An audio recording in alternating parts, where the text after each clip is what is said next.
Hai, Assalamualaikum warahmatullahi wabarakatuh. Salam sejahtera. Apa khabar rakan-rakan di Facebook? Semoga anda semua dalam keadaan sihat sejahtera hendaknya, insya-Allah. Okey, alhamdulillah hari ini kita dapat bersiaran sekali lagi dalam sesi bedah siasat annual report syarikat-syarikat yang didagangkan di Bursa Malaysia. Dan untuk hari ini kita akan go through salah satu lagi report syarikat yang diberi nama Kin Hin International Berhad. Okay. Mungkin tidak berapa popular, okay, tetapi mungkin ada sesuatu yang menarik yang kita boleh jumpa di dalam annual report ni. So insyaAllah kita akan go through report ini hari ini. Okay, so seperti biasa, please klik button share, okay, agar lebih ramai rakan-rakan kita yang nak belajar, okay, dapat join sekali insyaAllah. Alright, so tanpa membuang masa, mari kita mulakan, okay, dengan Bismillahirrahmanirrahim. Assalamualaikum sekali lagi dan salam sejahtera. Thank you so much. Terima kasih kepada yang turut serta bersama kita pada malam ini dalam sesi bedah siasat annual report. Dan untuk hari ini kita akan go through syarikat Kin Hin International Berhad, syarikat yang didagangkan di Bursa Malaysia, okay, di dalam sektor subsektor metals, okay, ataupun I think this is industrial products, dia punya sektor. Dan sebagai disclaimer, okay, sebagai disclaimer, sesi ini bukan memberikan sebarang buy call, okay, juga tidak memberikan sebarang sell call dan tidak memberikan sebarang nasihat pelaburan. Sebarang risiko pelaburan adalah di atas risiko masing-masing. Okay, so please understand that. So apa yang kita cuba buat adalah untuk kita baca berkenaan annual report sesuatu syarikat, untuk kita faham berkenaan dengan business model dia, untuk kita tahu perniagaan yang dijalankan, apakah business segment dia, produk dia ataupun services yang ditawarkan, sebelum kita membuat sebarang keputusan, okey, sama ada untuk melabur ataupun tidak melabur. Okey, so insyaAllah hari ini kita akan go through syarikat ini, Kin Hin International Berhad. Anda boleh download dia punya report di KLC Screener ataupun di page dia, website syarikat tersebut. Di sini di KLC Screener kita ada data annual report yang terbaru adalah untuk financial year ended 30th April 2020. Manakala untuk tahun 2021 masih belum dikeluarkan lagi. Okay, so even though dah habis dia punya financial year untuk 2021, tetapi masih belum ada lagi annual report yang rasmi, yang audited report. Okay, so tak apalah, yang ini yang ada letter, so kita go through juga untuk kita faham berkenaan syarikat ini. Okay, so mungkin tak berapa popular, tidak terkenal, okay, tapi mungkin mana tahu kita jumpa sesuatu yang menarik. Okay, so dalam KLC Screener ni dia ada data since 2005. Okay, so anda boleh tengok dia punya report semua ada dekat sini since 2005 sehinggalah yang latest untuk 2021. Okay, so tahun 2020 report ni dikeluarkan 28 Ogos setahun yang lepas, 28 Ogos 2020. So untuk tahun 2020 sepatutnya dah dikeluarkan. Okay, tetapi I think bursa memberikan sedikit kelonggaran kepada syarikat-syarikat yang didagangkan so, untuk delay sikit untuk keluarkan report sama ada quarter ataupun annual report. Disebabkan ialah PKP dan juga disebabkan beberapa faktor dalam negara. Okay, so ada sedikit lenient dekat situ. In term of Bursa Malaysia, dia berikan kelonggaran. So boleh lambat sikit, sebulan lebih sikit. Okay, so mungkin kita boleh nantikan report ni sama ada this month, okay, mungkin 28 September ataupun mungkin Oktober, okay, ataupun mungkin juga November. Okay, but I think should be dah dekat dah untuk the latest report. Alright, so ini muka depannya. Sekiranya anda dah download dia punya report, okay, so inilah muka depannya. Okay, but I think should be dah. Okay, so nama syarikat Kin Hin International Berhad. Okay, di depannya ada gambar komputer macam robotik sikit. This one mungkin mechanical. This one is on green. Okay, ada bumi dan lain-lain. Okay, so dengan tema emerging stronger together. Okay, so itu tema untuk report ini tahun 2020. Page kedua on the company profile. Okay, kalau kita baca dekat sini, Key Hin International Berhad was incorporated in Malaysia on 23rd May 2003 under the name of Key Hin International Berhad. It was converted to a public limited company on 22nd August 2003 and assumed its present name. KHIB share were listed and quoted on the official list of the second board of Bursa Malaysia Securities Berhad on 6 October 2004. Subsequently, KHIB was listed on the main market of Bursa Malaysia Securities Berhad following the merger of main and second board in 2009. Okay, so KHIB is principally engaged in investment holding. So dulu di Bursa Malaysia ni ada main board dengan second board, tapi sekarang tak ada dah. Semua dia dah combine sekali dalam Bursa Malaysia. Yang ada kita cuma ada ACE Market, okay, dan juga main board. Main market, okay. Page ketiga adalah on the table of content, okay. So anda boleh go through dia punya table of content. Moving to page 4 adalah dia punya corporate information, okay, all the board of director, audit and risk management committee, auditors and so on. Syarikat ini didaftarkan, okay, registered office di Seri Kembangan di Selangor Darul Ehsan. Okay, so di Jalan College Seri Kembangan. Okay, so page kelima adalah dia punya corporate structure. Okay, all the subsidiaries ada kat sini. Pertama Key Hin Industry, Key Hin Industry Vietnam. Okay, so maybe ada dekat Vietnam.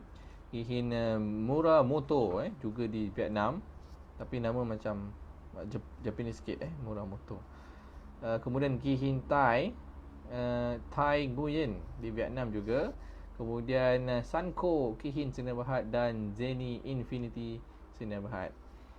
Okay, so dekat bawah ni dia ada explain berkenaan dengan dia punya principal activities. Untuk setiap the subsidiaries ni, okay, so dia ada mention dia punya principal activities dia. So yang pertama Key Hin Industry Berhad, apa aktiviti yang dijalankan? Yang pertama adalah sheet metal forming, precision machining component, assembly and manufacture of sales of gas appliances. Okay, so itu untuk Key Hin Industry, okay, produk ataupun aktiviti yang dijalankan.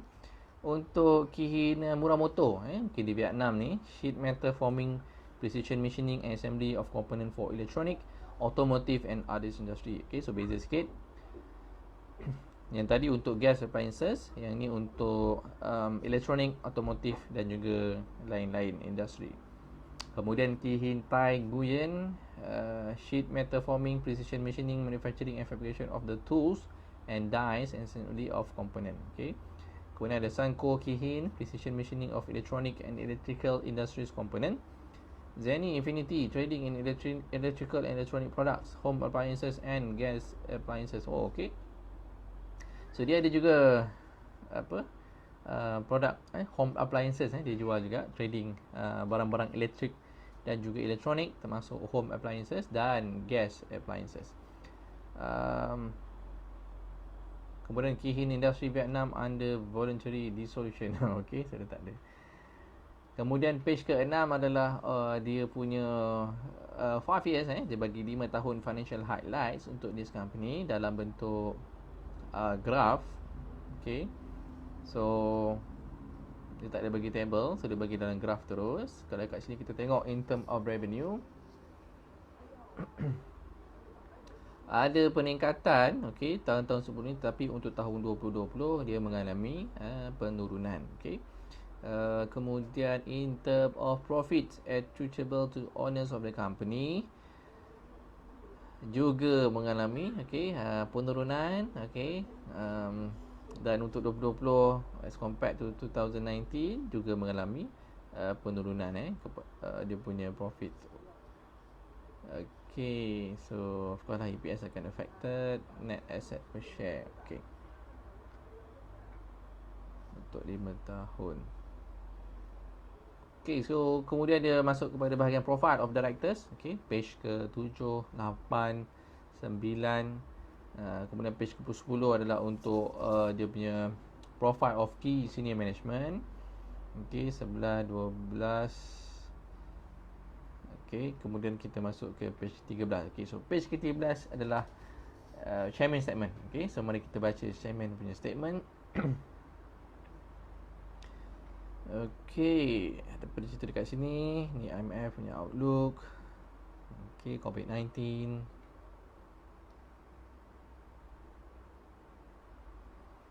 Okey.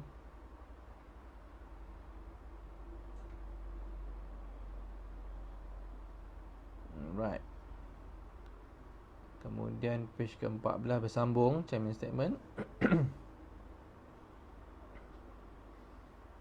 Okey, ini bantuan-bantuan yang disediakan oleh kerajaan pada tahun lepas, tahun 2020. Kemudian page ke-15 on the financial review. Okey.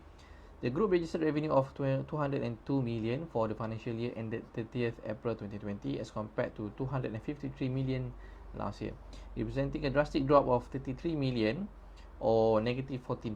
The sharp decrease in revenue was mainly caused by the COVID-19 pandemic, which resulted in disruption to business globally and plummeting customer demand following the various containment efforts carried out by the government across regions and countries.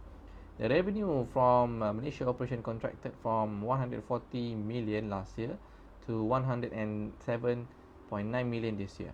The drop in revenue of 32.6 million was mainly due to the pandemic and also the decline in customer demand for part use in televisions and home appliances during the year under review. Okay, ada dua main decrease in term of demand untuk parts di dalam television dan juga home appliances. However, the revenue contributed by the Vietnam operation only decreased by 0.4 million or negative 0.4% from 94.8 million last year to 94.4 million this year, mainly attributed to stronger customer demand, particularly for parts used in assembly printers in previous quarter of the financial year under review before COVID-19 pandemic. Okay, so dekat Vietnam punya operation, sedikit saja penurunan. Okay, dia taklah badly affected due to the COVID. Okay, this is disebabkan oleh strong customer demand untuk parts di dalam printer, barang-barang assembly untuk printer. Kemudian kita sama dekat sini, despite the drop in revenue, the group managed to achieve a profit attributed to the owner of company, 2.6 million for the financial year ended 30th April 2020 as compared to net profit of 3.5 million reported last year.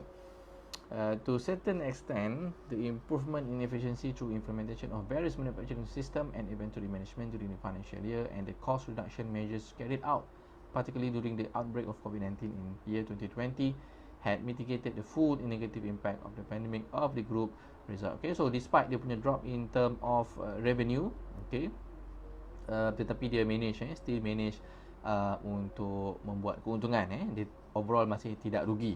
So antara effort yang dilaksanakan yang dia mention dalam chairman statement ni, membantu untuk masih mengekalkan keuntungan adalah in term of efficiency, meningkatkan efficiency business dia dan juga cost reduction semasa COVID-19 outbreak. Okay, so with the net profit for the year, kemudian net asset dan lain-lain. Alright. Sambung ke page 16, masih dalam chairman statement. Okay. Saya minum sebentar.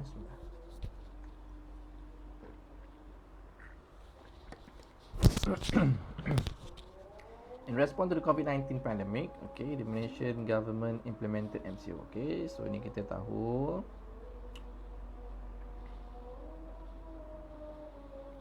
Okay.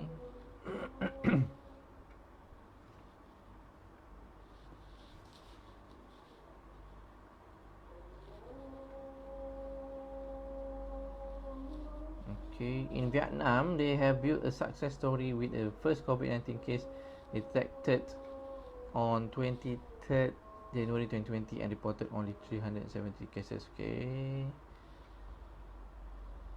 Alright.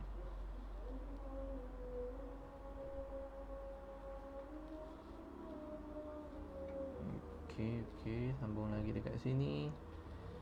Therefore, the push to diversify has meant more foreign investment moving into Vietnam. In other words, the growth potential in Vietnam should be getting stronger over the coming years in anticipation of the larger amount of foreign investment pouring in. Okay. So dekat Vietnam, I think memang sebelum ni kita nampak ada peningkatan in term of FDI, foreign direct investment, membuka operation yang baru, buka kilang di Vietnam. Okay, so dan perkara ini dijangka berterusan untuk lebih banyak syarikat-syarikat global mula bertapak ataupun membuka cawangannya di Vietnam lah. Okay, so nanti kita pun sebelum ni antara shortlisted untuk Apple untuk kilangnya di luar daripada China. Okay, so antara shortlisted kita Vietnam dan beberapa country, tapi sayangnya kita tak dapat lah untuk tu. Okay, so in previous year, Kee Hin Muramoto rented a factory owned by Kee Hin Industry Vietnam for its branch factory operation. Okay, so they acquire this one untuk kilang, land dan juga kilang tu. For Malaysia operation, the decline in customer demand and the extreme uncertainty resulting from the pandemic will impact its performance. Whereas for Vietnam operation, it is expected that the disruption of global supply chains and weak consumer sentiment will lower the revenue for at least first half of the financial year ending 30th April 2021. Against this severe operating environment, the board of directors foresee the group result for financial ending 30th April 2021 will be adversely affected. Oh, okay. So dia dah jangkakan sebenarnya untuk tahun 2021 akan adversely impacted. Okay. Tapi kalau looking at the current data, okay, nampaknya seperti okey, seperti okey sebab in term of net profit meningkat daripada 2 juta tahun 2020, 2021 sudah menjadi 11 juta. Okey. Dan 11 juta tu sebenarnya adalah profit yang tertinggi pernah dicatatkan untuk syarikat ni. Okey, ni as of the fourth quarter. Okey, cuma dia belum keluarkan the audited report lagi. Okey, so profit tertinggi, revenue 250, juga revenue I think yang tertinggi pernah dicatatkan sejak listed, 253 juta dengan profit 11.89 juta. Okay, so peningkatan yang cukup baik. Okay, I think dalam 5 kali ganda peningkatannya in term of dia punya profit, net profit dia. Despite sebelum ni tahun 2020 dia jangkakan mungkin akan adversely impact dia punya business. However, they manage to turn around dia bukan turn around lah, tapi manage to maneuver dia punya cabaran tu kepada perkara yang lebih baik. Okay, so alright, so kita sambung dekat sini on the dividend in the view of the severe impact on the economic. Okay,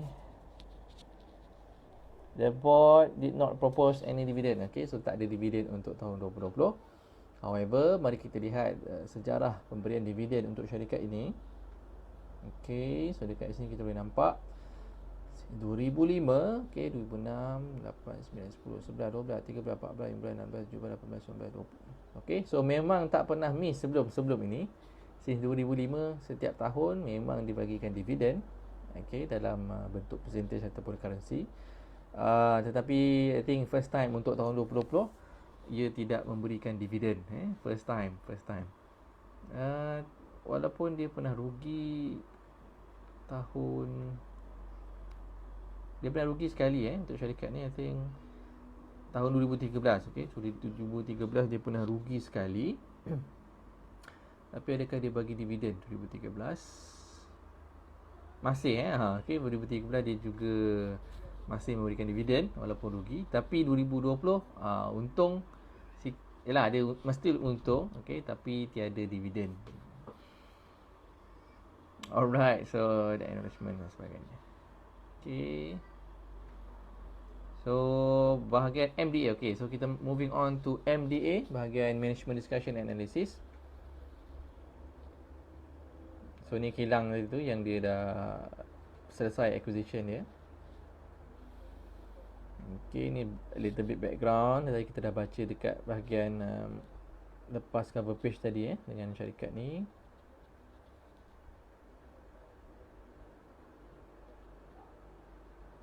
Okay, so satu yang menarik, syarikat yang dah betul-betul lama KHI was incorporated on the 14 March 1981 1981 lagi.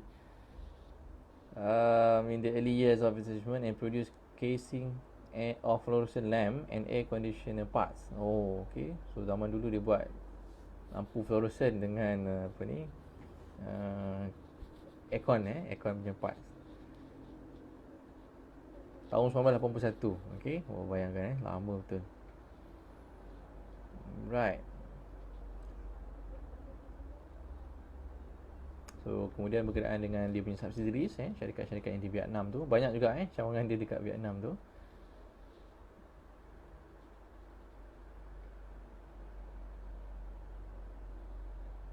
Okay. Ni dia punya vision dia masukkan dalam MDA Ada report vision dengan mission dia letak dekat page awal-awal tu. Okay, tapi yang ni dia masukkan dekat bahagian MDA Management Discussion and Analysis. Principal activities. Okay, so this is dia punya core business dia. The group core business segment comprises sheet metal forming, precision machining, component assembly and manufacture of sales of gas appliances, which contributed 97%. Oh, okay. So yang ni 97% business dia datang daripada yang ni comprising apa ni, sheet metal forming, precision machining, component assembly and manufacture and sales of gas appliances. 97%. Okay, yang lain tu 3% saja. The trading in Zenny gas appliances and other home appliances in other business segment, but it is not significant at this point of time. The group currently focus on the manufacturing of part, assembly of component engineering services. The group parts metal component are mainly used for assembly of product, which consists of the following. Okay, so ni parts-parts yang dihasilkan tu, kegunaannya yang pertama untuk komponen and device dalam television, printer, copier, phone system and camera. Okay. Kemudian untuk home appliances digunakan untuk ceiling fans, electrical fans, ventilation fan, refrigerator fan, aircon compressor dan gas cooker dan lain-lain. Okay. Kemudian dalam automotive digunakan untuk airbag, safety belt system, car shock absorber, car body parts dan lain-lain. Electrical component for industrial and household circuit breaker. Okay. Untuk circuit breaker punya components. Audiovisual cases and frame for audio parts. So banyak juga dalam 97 tadi tu untuk komponen dia digunakan dalam pelbagai jenis produk lah. Okay, so walaupun dia dalam satu kategori dia compile semua, tapi kegunaan dia dalam industri yang berbeza. Home appliances ada, komponen device ada, automotive ada, electrical ada, audio visual pun ada. Okay, so saya ingatkan satu tu dalam satu sektor je, but this is consider okay juga sebab dia taklah terlalu bergantung kepada satu industri saja. Dia still dalam dia bersifat kepada beberapa major components yang lain. Okay, so the high precision machine component and other metal parts manufactured by the group differ in shape, size. Okay, itu berkenaan details produk dia. Manufacturing bases ada dua, satu di Malaysia, satu lagi di Vietnam. Di Malaysia ada 5 kilang, okey. Satu di Seri Kembangan, video component, okey, 6 acre. The total workforce in Malaysia about 600. Ramai juga 600 pekerja untuk cawangan di Malaysia. Manufacturing base di Vietnam ada 3. Okay, so combine all together ada 8 lah dia punya factory. Main factory and branch factory are located at the Thang Long Industrial Park, Hanoi and Vietnam Singapore Industrial Park, Hai Phong City respectively. In previous year, okay, ni tadi tu yang dia acquire tu. Okay, alright. The combined industrial land area owned by KHMV and KHTV is approximately 12 acres. The combined workforce of these three factories has reached 550 employees. Okay, so di Malaysia ada lebih kurang 600 orang pekerja. Manakala di Vietnam dia ada 550 pekerja. And it is expected to increase in the coming years in tandem with the potential growth customer demand in Vietnam. Okay, so mungkin akan bertambah lagi di masa akan datang. Okay, alright. So ni key markets. The bulk of part manufactured by the group are mainly sold to foreign customer base in Malaysia and Vietnam respectively, with their country headquarter located in Japan. Okay. So ialah banyak appliances, home appliances, benda-benda komponen ni semua memang syarikat Jepun semua kita lihat dekat bawah ni apa dia cerita. The revenue by geographical segment or location of customer is analysed as below. Okay. Malaysia contributed 42%, 42% untuk dia punya key market. Vietnam 48%.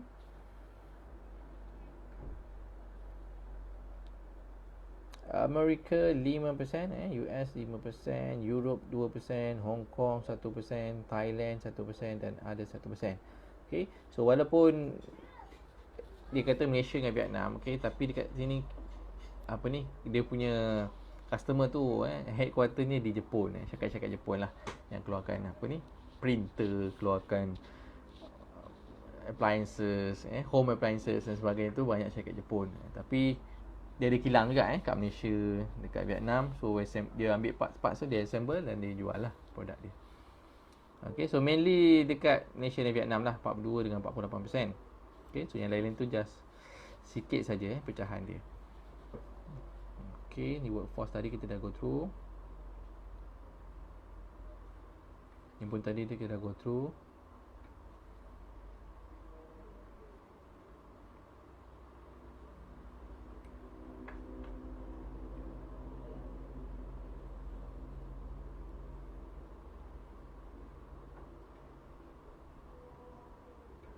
The group has set out its long-term plan to strengthen its position and broaden its revenue potential through the following. Number one, overseas expansion, particularly in Vietnam as the main overseas manufacturing base in the long term. Expanding its manufacturing capabilities and engineering services, especially for the automotive industry. And yang last is the vertical diversification into end consumer market with its own brand, Zini. Okay, so Zini tu produk dia sendiri dihasilkan tadi, I think dia punya gas cooker gas cooker and other home appliances. Kalau sebelum ni mungkin dia supply parts kepada manufacturer lain, so sekarang ni dia nak buat produk nama sendiri, dia keluarkan produk nama sendiri untuk end user. Okay, which is okay, good sebab is in term of diversification kepada business model yang lain.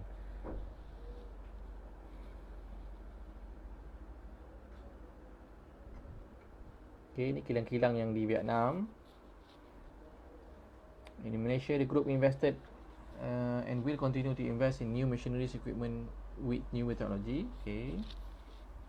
Ini in term of dia punya ni lah, business moving forward, benda-benda yang dia nak laksanakan untuk apa, dia dalam long term punya growth. Okay. Which is good sebab dia ada plan, dia ada rancangan ataupun vision mana dia nak pergi.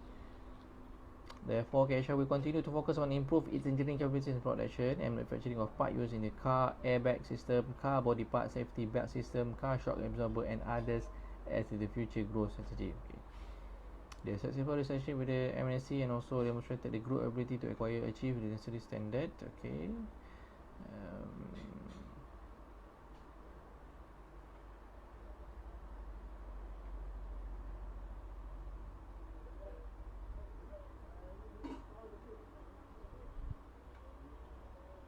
Alright. So bawah ni dia tunjuk dia punya 5 year financial. Okay, yang ni dalam bentuk table tadi yang kat atas tu dia tunjuk dalam bentuk chart kan. So yang kat sini dalam bentuk table lah. Dia bagi sama 5 tahun juga comparison. So ada revenue, result from operating activities, finance income, finance cost, profit before tax, tax expense, profit for the year, okay, profit attributed to owners, EPS, total asset, loans and borrowing, debt, okay, dan lain-lain. This one share performance. Oh, okay, so dia bagi juga dekat sini prestasi ataupun pergerakan harga month by month. Okay, mungkin dia ambil ujung bulan lah, daripada Mei sampai April balik, perubahan harga high, low berapa, close berapa dan sebagainya. Okay, volume ada, transaction volume. Content dia taklah aktif sangat kalau kita tengok. Kat ni pun dia tak adalah, volume dia taklah banyak sangat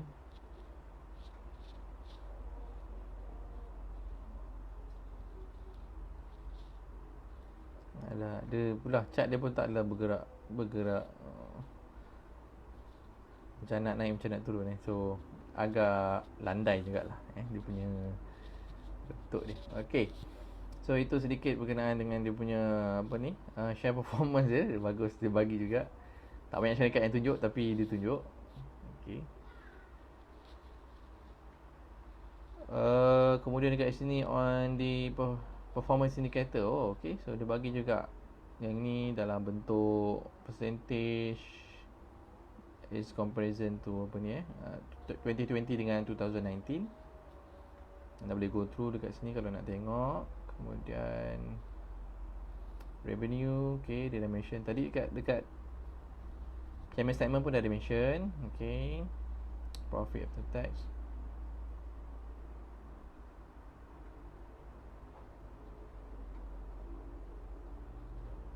profit before tax and expenses. Okay, the group managed to lower the loss resulting from the pandemic through various cost reduction measures and improvement efficiency following implementation of manufacturing system and inventory management, which to certain extent has mitigated the full negative impact. Okay, so antara langkah-langkah yang kita dah go through juga tadi, dia mention dia berjaya untuk mengurangkan kerugian dan sebenarnya still membuat keuntungan, walaupun tak banyak, walaupun 2 juta, tapi itulah hasil daripada dia punya cost reduction dan juga meningkatkan efficiency business dia. Kemudian kat sini, KHTP factory was in the loss position as it is still in the gestation period and has yet to achieve the optimal production and sales since commencement of the business in last financial year. So ada factory yang baru, okay, baru disiapkan dan baru commencement, so dia belum dapat running at a full lagi lah mungkin. So that's why juga I think untuk 2021 kita nampak ada peningkatan, mungkin contributed juga daripada KHTV factory phase 1 ni. Okay, nanti kita boleh tengok dalam report tahun 2021 sama ada this factory telah membantu memberikan revenue dan juga profit kepada syarikat. The group recognized a net foreign exchange gain of 820,000 when US dollar strengthened against ringgit. Okay, right, so total asset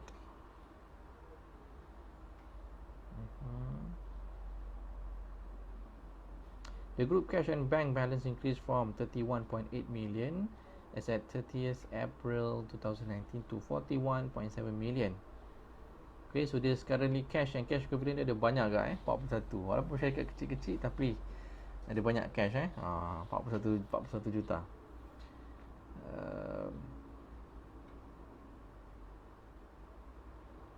Okay,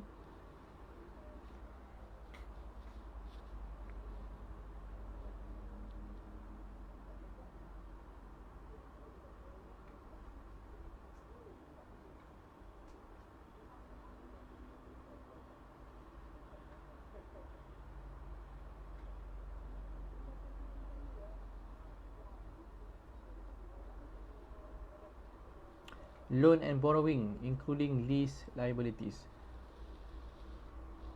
Loans and borrowing decreased from 49.9 to 47.3. Okay, so dia punya loan ada pengurangan, mainly attributed to net loan repayment and changes in utilization of trade facilities and bank overdraft. Okay, as such the group gearing ratio reduced from 0.45 times to 0.41. Okay, so ada sedikit pengurangan dari segi dia punya gearing ratio disebabkan dia telah berjaya mengurangkan dia punya loans. Currently 0.41. Okay, alright, financial position. Okay, known trends and event, MCO dan lain-lain. Kemudian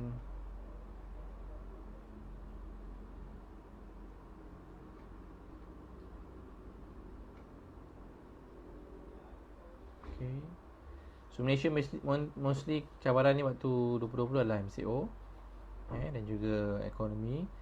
Manakala di Vietnam lain sikit, dia ada pandemik juga, tapi ada juga isu wage inflation coupled with increasing competition for skilled and semi-skilled work labor among manufacturing companies has also driven up labor cost year on year. Okay, so banyak kompetitor juga, banyak manufacturing yang kita tahu FDI banyak masuk di Vietnam, perlukan skilled worker dan juga semi-skilled worker. So of course lah, boleh demand lah gaji semua. So yang ni effect dia punya cost untuk labor cost.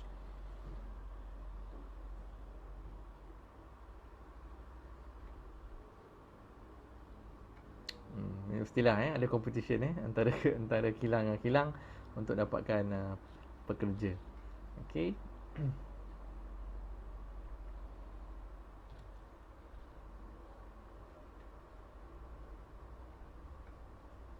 This is all dia punya operating activities, revenue dia untuk setiap division tadi tu ataupun business segment dia. Component devices paling tinggi, home appliances nombor 3, automotive nombor 2, electrical nombor 4 dan audiovisual yang paling sikit 1% saja. Okay, so main datang daripada component devices, kemudian automotive, and then baru home appliances. Alright. So no wonder dia kata tadi nak mention dia nak fokus kepada produk-produk yang ni home appliances dengan automotive. Okay, so component device tu memang tinggi lah sekarang, masih still 47 tu I think quite high. Okay.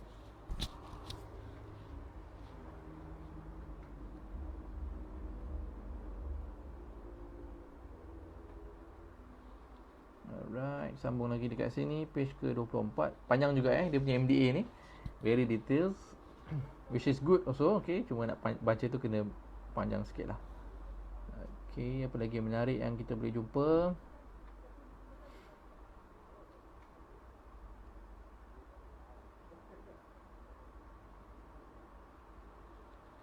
Alright. Anticipated or non-risk, competition risk yang pertama adalah lebih banyak syarikat-syarikat buka tadi tu, especially dekat Vietnam. Untuk Malaysia pun ada juga kompetitor daripada daripada Japan, China dengan Thailand. Okay. Investment risk ni untuk pemilikan mesin baru dan juga pembinaan kilang yang baru. Okay, juga ada risiko.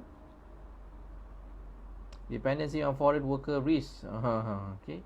Yang untuk Malaysia I think this is agak tinggi lah risk dia, tapi tak lupa juga untuk cawangan jadi Vietnam tu because of demand tinggi untuk skill dan semi skill worker. Okay, so forward looking statement, okay, trend and outlook. I think this is okay the last part untuk for today. Mari kita go through apakah trend and outlook yang dijangkakan. Generally, the precious metal forming industry is highly competitive and fragmented, having a large number of players servicing different industries such as electrical, electronic, automotive, industrial equipment, machinery, household appliances sectors. Most of the players are well established in the market. Competition is mainly based on the price, time, delivery, capacity, capability. The level of competition also depends on the competitiveness of the industry that the stamping players supply to customer. Okay, so dia dalam industri yang tinggi competition dia, because produk yang dia offer ni sebenarnya banyak juga syarikat-syarikat lain yang boleh offer. Okay, semua yang bezakan ialah in term of cost, delivery time, dia punya mungkin kelebihan daripada segi capability, capacity lah. Itu yang membezakan antara syarikat-syarikat yang ada among the peers. Okay, COVID-19 effect, ni jangkaan GDP.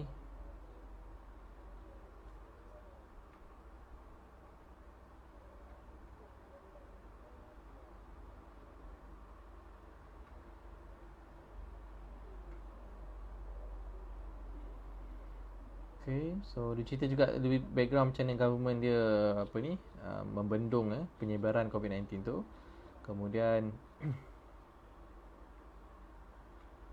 for Vietnam operation, the group believe that the demand for metal parts and components should be sustainable and may be on the rise in anticipation that when the pandemic fades, there will be stronger customer order by manufacturing and product companies situated within the industrial zone in Vietnam which is in turn will benefit KHMB moving forward. Okay, so kita nampak pun tadi in term of 2019 dan juga 2020, apa ni, dia punya revenue sebelum ni banyak daripada Malaysia, tapi untuk 2020 lebih banyak datang daripada Vietnam.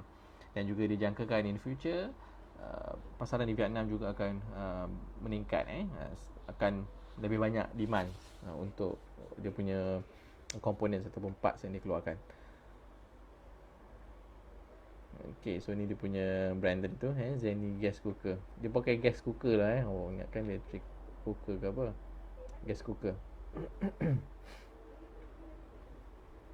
Basics of preparation.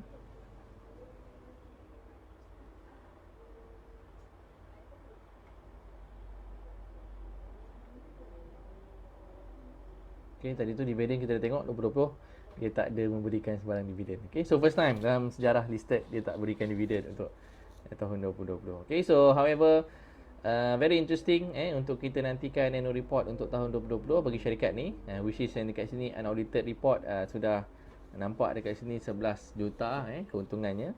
5 kali ganda peningkatan berbanding tahun sebelumnya dan juga merupakan net profit paling tinggi. Sekiranya kita nantikan dia punya final report dia sama ada perubahan in term of dia punya figure, tapi as of apa yang kita boleh nampak di KL China, ini adalah yang tertinggi in term of revenue dan juga in term of dia punya net profit. Okay, so sama-sama kita nantikan reportnya yang mungkin sepatutnya dah keluar tapi mungkin ada sedikit delay due to PKP dan sebagainya. Dia berusaha memberikan kelonggaran sikit untuk lewat keluar dia punya report. Alright, so I think that's all from me. Okay, untuk hari ni, thank you so much kepada anda yang join daripada awal tadi. Dan jangan lupa untuk share dan juga subscribe channel saya di YouTube untuk lebih banyak perkongsian dari masa ke semasa. Dan anda juga boleh kongsikan kepada rakan-rakan anda yang mungkin mencari-cari tempat untuk belajar ataupun mencari tempat untuk bermula memahami berkenaan dengan pelaburan saham ni. InsyaAllah kita akan berjumpa lagi dalam siri-siri yang akan datang dalam sesi bedah siasat annual report yang berbeza. Dan saya akhiri dengan Assalamualaikum warahmatullahi wabarakatuh.